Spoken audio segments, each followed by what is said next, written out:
Welcome to the Grace and Grit podcast, made for women who want their healthiest years to be ahead of them, not behind them. Join your host, Courtney Townley, right now as she breaks down the fairy tale health story you have been chasing all of your life into sensible action steps and lasting change.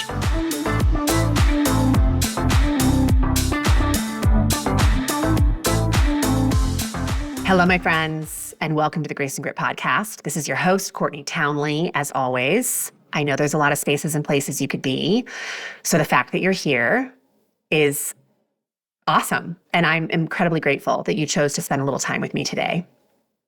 Before we get into today's episode, those of you who are listening to this episode around the time that it is first published, which is around, November 4th, 2023, I want to let you know that we are just a couple days away from the free Consistency Code crash course. So November 6th through November 10th, I am hosting a free Consistency Code crash course. It's a 5-day course that teaches participants the framework that all of my work is based on. So I teach this framework to every client and every student as really a pathway for helping them to ultimately coach themselves. So if you listen to this podcast, you enjoy the contents, you are looking for more information on how to take what you learn here and really apply it to your own life, this would be an awesome course for you to take. Or if you are someone who is just spinning out in a space of overwhelm, knowing the things that you could be doing to take better care of yourself, but really struggling to actually do those things, this would be a great course for you to participate in. So again, it's totally free. You have nothing to lose. You can register by going to graceandgrit.com/crash course. And I hear a lot of people, and I get a lot of emails from people saying, oh, but I can't come for the live lessons. It's okay. We have created an online classroom for you where I will drop each day's lesson after I teach it, and you will have access to that classroom for as long as we keep these materials online. So it is worth registering for, even if you cannot participate in the live part of the event. But I will say, if you can participate live, you are opening yourself up to the opportunity to win prizes and sort of get more help than just by doing it as a self-paced course. So however you need to participate, I would encourage you to sign up because, again, it's totally free and it just might help you to keep the promises that you're making to yourself in the rest of this year and into 2024 and well beyond, hopefully for the rest of your life. And if you're not convinced, maybe today's episode will help to convince you that this is a great course to take. Because the conversation that I want to have today on the show is navigating the ecosystem of midlife wellness. Because ultimately, at the end of the day, that's really what I feel like I help women do, is to navigate this multi-layered life that we live and the multi-dimensional parts that make us us. So a few years ago, I watched a documentary. It's probably one of my favorite documentaries ever. It is so good. I highly recommend it. It is called Biggest Little Farm.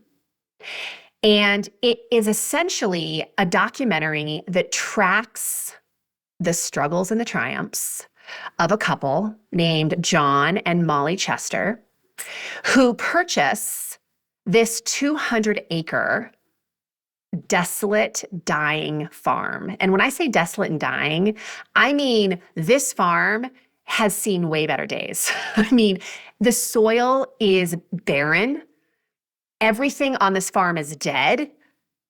They bought it at a time when California was entering one of the longest droughts it's ever experienced. So it did not have a lot going for it. And the documentary tracks this 7-year journey of them restoring this farm to a thriving ecosystem. And there's lots of reasons I love this documentary. But one of the main reasons I love it is because it is such a powerful reminder that nature does not do its best work in isolation. It does not heal by focusing on one thing, like the birds or the bugs or the microbiome of the soil. It has to focus on all the things. So rather than tending to one thing, nature tends to the wellness of many things in order to heal and in order to create a thriving ecosystem. And midlife, life in general, but I speak to midlife because that is what a large swath of my clientele and podcast listeners make up that part of life. They're in that part of their life. So they're no longer a young woman and they're not yet an old woman. And there are so many complex layers to midlife. And they're ever changing. They're never stagnant. They're always evolving. They're always changing. So we are going through physical shifts at midlife. We are going through career shifts, maybe careers ending. We are dealing with family dynamics. We are dealing with financial challenges. We are still trying to discover who we are and make the most out of our life. There are so many layers. And it's not enough to just nurture one piece of your own ecosystem to feel like a wholly healthy human. You have to give attention to all the layers, which can feel so incredibly daunting, right? And frankly, who's got the time for that? So where does one begin and how does one enter a practice of nurturing their own ecosystem without getting overwhelmed? And that's really what I want to explore in today's podcast. And really, quite honestly, that is exactly what we will tackle in next week's Consistency Code Crash Course. It is basically this framework that I'm going to talk about today. I'm using different language today, but it's essentially the same thing. So let's start with what an ecosystem is. An ecosystem is a complex network or interconnected system. And what I hear in that is I hear integration. An ecosystem is integration. It is a lot of different parts working together to create a wholeness. And when we look at nature, more specifically, since I mentioned this documentary about this farm, to create a healthy farm, you've got to have a healthy, harmonious ecosystem. And humans really need the same thing. We need a healthy ecosystem to feel well. And that really comes down to some kind of balance. Now, I don't believe there's ever like a perfect balance. And even if we ever experience perfect balance in our life, it doesn't last for very long. But when we think of sort of physical and mental health, right, they're both are important. Our personal and professional lives, both are important. But there is kind of a sweet spot in the center where I'm not putting all of my energy just on one thing, but I'm able to actually be present to all of it. Now, it doesn't mean I don't have to make hard choices and I don't have to like trim the fat of the things that aren't important to me. I do. But I am able as a human to have many layers to my life simultaneously. But where things go wrong, especially in the health ecosystem, is when I start putting too much attention on one area to the detriment of other areas. For example, we're living at a time where I feel like workaholism is almost promoted. We should just be working all the time and make as much money as we possibly can. Well, you certainly can do that, but there's a cost to it. You're not going to be able to give as much time and attention to family or other passions and pursuits. You may not have time to take care of yourself. And all of that, of course, is going to have a consequence. So it is possible to have many areas of your life running simultaneously without giving one area all of your attention. And you may have to give one area a lot of attention for short periods of time. But when you start giving all of your attention to one area all of the time, you have to ask yourself the question, is it promoting well-being? And so rarely is it. Even if it seems like a really great thing, like you're giving all this time and attention to helping someone in need, that can be taken to a point of your own dis-ease. You start breaking down mentally and physically because of that. So no system works in isolation. My physical health impacts every other area of my life. It affects my relationship health. It affects my mental health. It affects my spiritual health. It affects everything. And my relationship health affects other dimensions of my life as well. It affects my mental and physical well-being. It can affect the way that I show up at my job. So one area of my life has implications across every area of my life. And yet, if you look at how Western medicine or a lot of Western healing modalities are delivered, they are in isolation.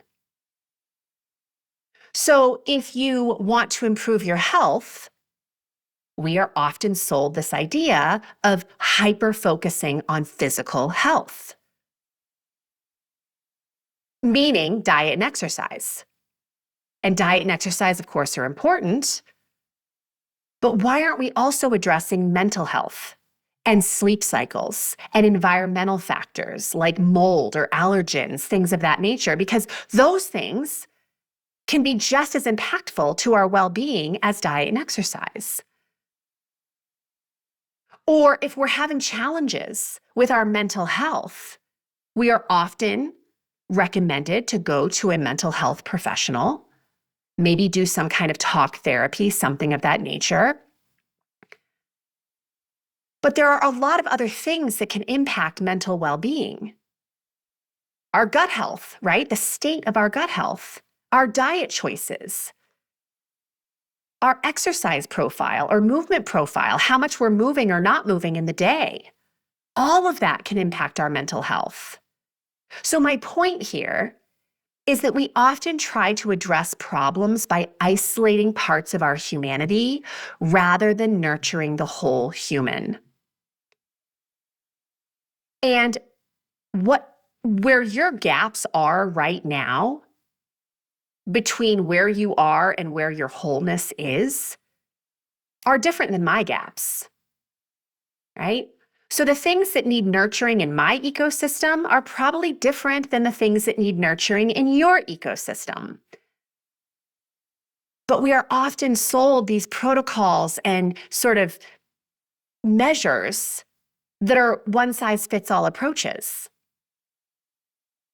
So that is not how I work as a coach at all. I work from the place that to build a really thriving ecosystem, we really have to develop powerful self-leadership skills. And I'm going to teach you a framework here today, or talk about a few things today that are a real part of that process of powerful self-leadership. So again, referring back to this documentary that I started talking about, Biggest Little Farm, I was telling you that when they got to the farm that they purchased, this couple, the Chesters, realized very quickly how bad the soil actually was. Nothing could grow in it. In fact, I read an article, and the quote from the gentleman, John Chester, was, "The soil is dead, and we have no idea how to bring it back to life." And don't we often feel that way in our life? I mean, I know I've been there so many moments in my life where I just feel like, maybe I haven't said those words, my soil is dead, but I feel like I just don't feel whole. I feel flat. Sometimes I feel indifferent, which is always scary because I don't think indifference leads to wonderful things. I don't feel inspired. I feel like my life isn't thriving. And so it is my work, as it is your work, to really start investigating, why is that? Why am I not feeling fully alive? Maybe it has to do with your chemistry. Maybe it has to do with the fact that you're not taking any measures to bring yourself alive. Maybe you have a lot of stories in your head about why becoming fully alive or going after the things that make you fully alive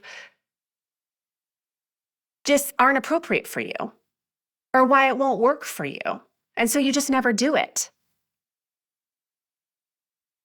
So again, that circles us back to self-leadership. When we are armed with powerful self-leadership tools, we always have within our grasp the ability to bring ourselves back to life.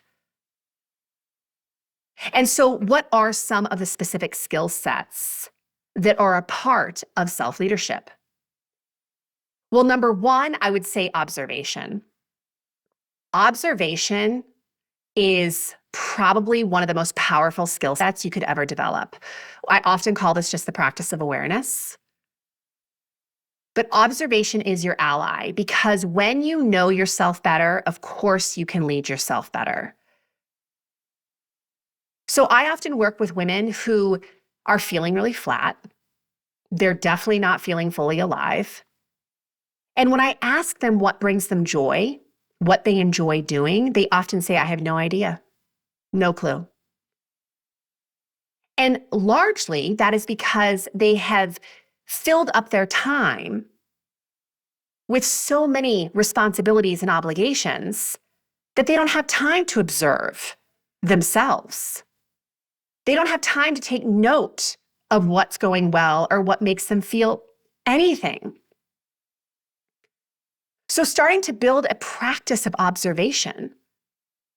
Moments of aliveness. Where are they? What are they caused by? Notice what foods you like eating. What makes you feel good? What foods don't make you feel so good? Notice what kind of people you love being around. Notice the kind of people you don't really like being around. And here's the thing, this sounds so simple because it is. Observation is simple.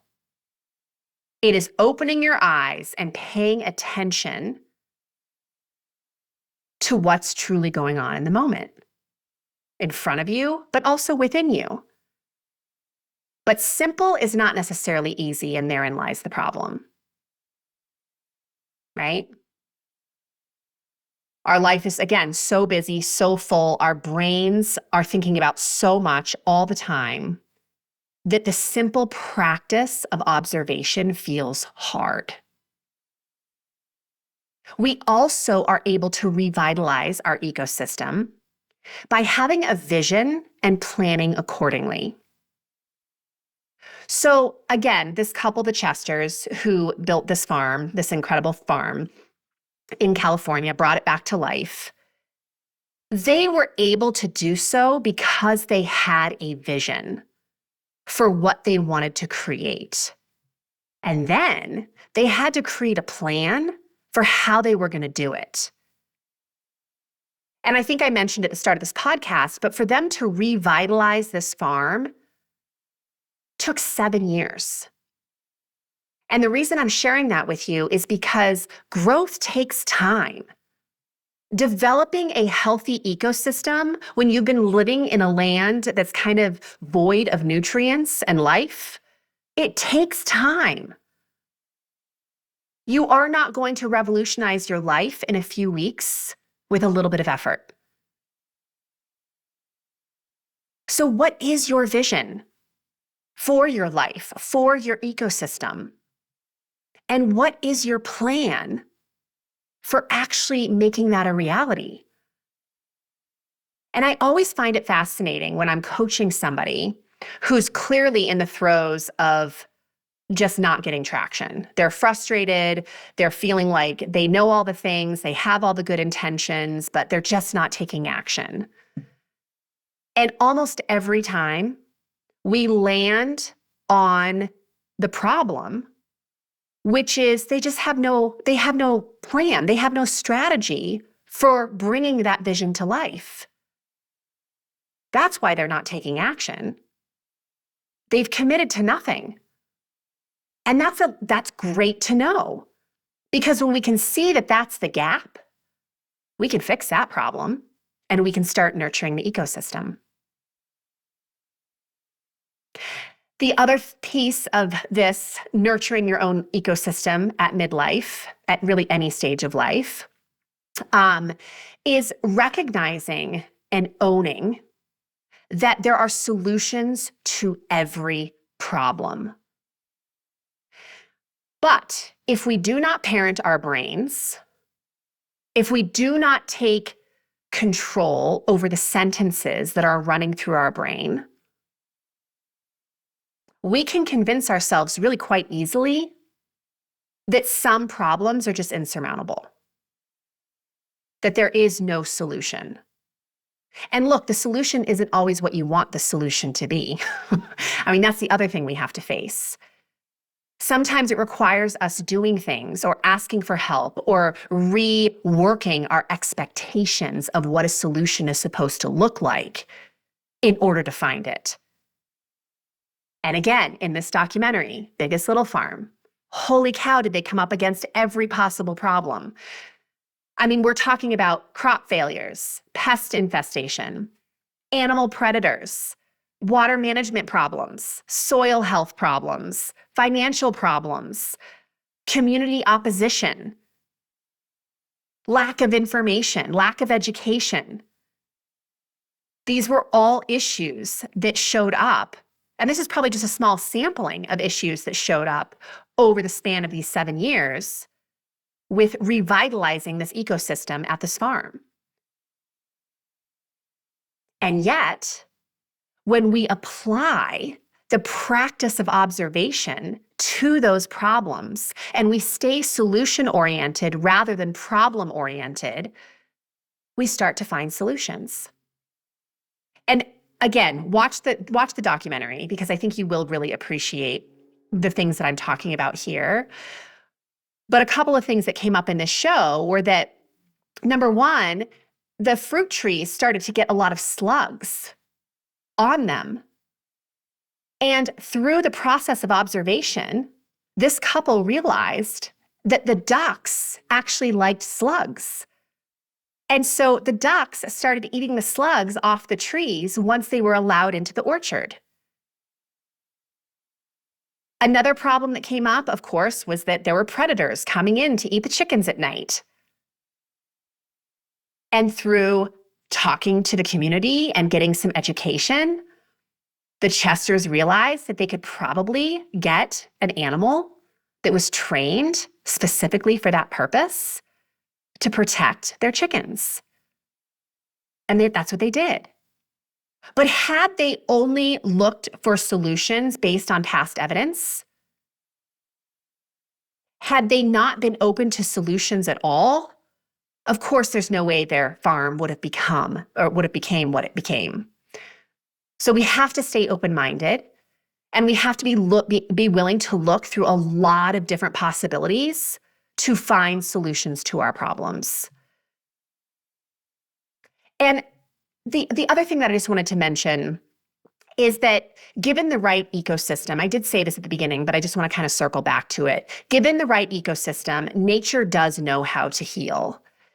And so I think it's really always a very critical question and a big part of self-leadership to be constantly asking yourself, what do I need to add or remove from my life in order to help my own healing process?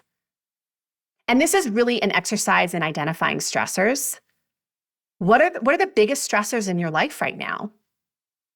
And what is an action you could take to help unpack a little bit of that stress? Might you need to ask for help? Might you need to learn a certain skill set, take a supplement, get an exam of some kind, get more information?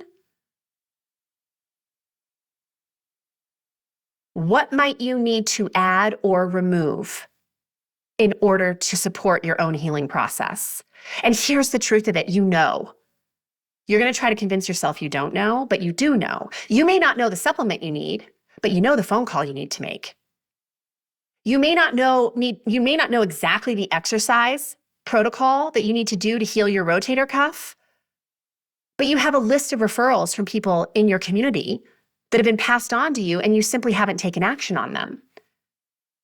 So you know enough to take the next step, to unpack a little bit of stress today, make those decisions. What are those actions? And then one more thing I just want to say at the close of this podcast today is that there is a reason that we can't see the entire path to healing our ecosystem. Because so often, I'll work with women and they're frustrated because they're like, oh, I just want to see like how it's all going to work out. I want to know every step I need to take in order to accomplish this thing. But life doesn't work that way. And I have always said this on this show, and I deeply believe this. That's very intentional, I think, by nature. Because if we could see the path in front of us, we would never take the first step. Because it's usually riddled with things that we have to overcome. And I was reading an article from a magazine, I'd never heard of it. It's called C Magazine. But it was an article interviewing John and Molly Chester. So basically the two people in this documentary, the two main characters, they're not even characters, they're real people. But in this article, the interviewer asked John Chester, he said, if you knew what you know now, would you do it all over again? And John said, if someone said you are going to experience a plane crash, the wings are going to fall off, and you'll be isolated on an island making decisions about life and death, you'd probably say no. And he said, but if I could have seen us now, then hell yes, I would do it. I would do it again. I would say yes to this adventure. And this is so often the case, that we don't really get to see how it all works out until we get there. And then we look in the rearview mirror to see how we got there, and it becomes quickly apparent why we didn't see the whole pathway. Because if I had seen the whole pathway, I never would have started. Because there are going to be challenges and obstacles and things I never could have seen coming that I'm going to have to overcome in order to create this thing. So if you are someone right now who is just kind of convincing yourself that I don't know enough to get started, I need to see the whole staircase in front of me, no, you don't. And it's a gift that you can't see the whole staircase in front of you. And I really have seen evidence of this in my own life, and certainly working with a lot of clients over the years, that as long as I'm willing to take the first step, the next breadcrumb gets revealed to me. I pick up that breadcrumb, and then another one gets revealed to me. And that's how I evolve. And you might have a bigger vision, which I encourage you to have, like what is the ecosystem that you want to build? What is the life that you want to live? But don't expect to know every step on how you're going to get there until you start walking. It's the only way you'll ever know. All right. I know this was like a really kind of different way of approaching this conversation, but I can't remember what I was reading. It was like 2 weeks ago, and I came across this documentary again, The Biggest Little Farm, and I was like, oh my gosh, I love that movie so much. And then I started thinking about some of the lessons from that documentary. And it just got me thinking of this whole ecosystem that we have in our own lives and what it takes to really honor and nurture that ecosystem. Yeah. And I just wanted to give you kind of a fun way and a different way to maybe consider that. So hopefully you got something out of this. I would love you to partake in next week's Consistency Code Crash Course. Again, you can check out all the registration details by just heading over to graceandgrit.com/crash course, but it is totally free. And it's worth registering for, even if you can't attend the live sessions. So have a wonderful rest of your week, and I'll see you in another couple weeks. Take care.